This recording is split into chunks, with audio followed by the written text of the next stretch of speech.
AP kids, we are starting our second week, the second half of Kafka's Metamorphosis. I got some good feedback from a few of you last week about the first half of the reading, and shockingly, a few of you actually even liked it, which I was worried a bunch of people were going to hate this. It is weird. It's not the easiest thing to read, but really, if you put it in the concept of what we have here is Kafka himself making Gregor Samsa by turning into a bug, representing how he feels about how his interactions with his family and the world in general, how he feels just like this bug that disgusts people, and he just feels like he's helpless and hopeless. It fits all with that preliminary stuff we talked about his life. So, I mean, he is really working out his mental anxiety on the page here, okay? And the reading for today, which is very short, but it's definitely more in line with that, okay? So as it starts, he's developing this new habit. He likes to go and kind of sit in the armchair by the window. It says he would go to great pains to shove an armchair to the window, then crawl up on the windowsill and bolstered by the armchair lean against the window. So he's not really sitting in the chair. He's leaning against the chair in the window so he can look out like he did before. He's doing everything he can to hang on to his humanity is really what he's doing. Because, again, the more we are made to feel like we're worthless and like we're a bug, the less and less we can hold on to who we really are.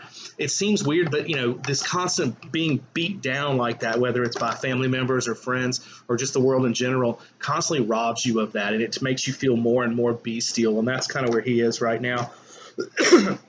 They say his sister notices that he's doing this, and she even starts moving the chair over there for him when she's done cleaning. But then we get more about his sister, and we can tell she's definitely disgusted by him. It says he wants to thank her so bad, but he can't, and that really bugs him, that he feels like he's kind of a burden on her. And that is one of the things we're going to see here. That's why he chose a bug, is that he can't take care of himself at this point. And he does feel like he's a burden on his family, just like Kafka did in real life, because that's those things constantly made him feel like. So he says that when she would come in, she runs to the window and flings it open like she can't breathe because it's so disgusting to breathe the same air he is. He says at one point he was in the window like that when she came in thinking she wouldn't mind, and she instead ran out and locked the door behind her. So we know that his appearance has not become easier for her to deal with. In fact, she's still struggling with it. She really dislikes, obviously, I don't know if you ever could get used to this, to be honest. We also get here that his mom is his parents are asking about him, but it's more about, is he better? Is he better? It's not so much about what can we do to help him. Is he back to normal, because they just don't want to face what he's become, right?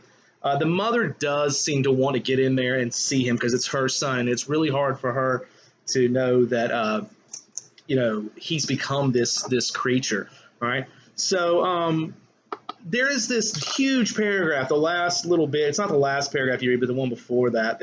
No, there's two before that. It's a very long one, and it's descriptive, and what it shows is he's becoming more of a bug.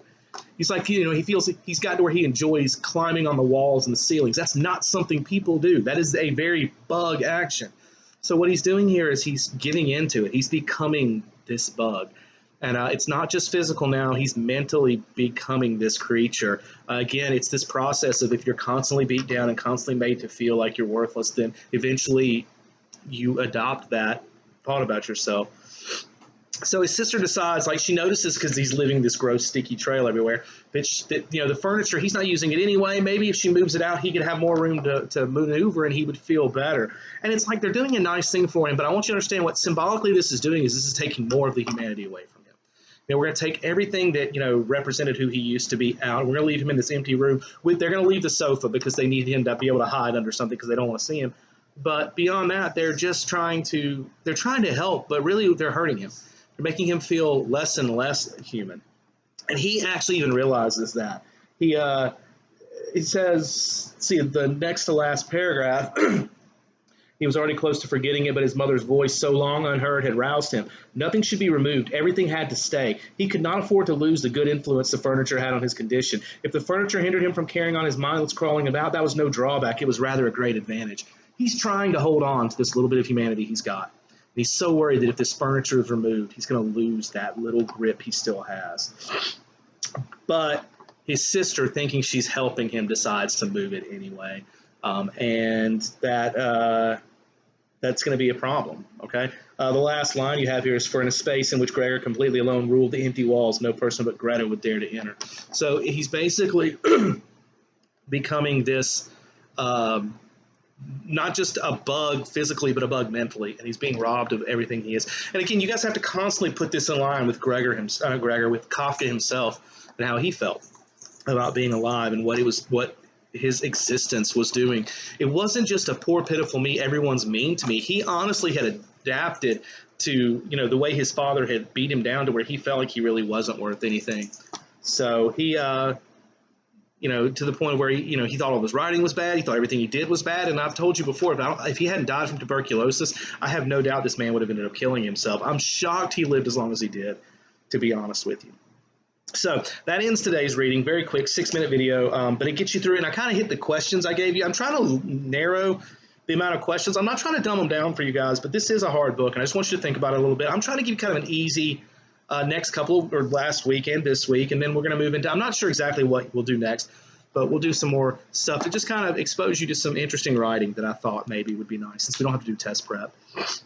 So I hope you guys are safe. I hope your families are safe, and I hope you're enjoying this to the best of your ability, what you can. I hope you guys had a good Easter. I think this is coming out after Easter, so I hope you guys had a good Easter.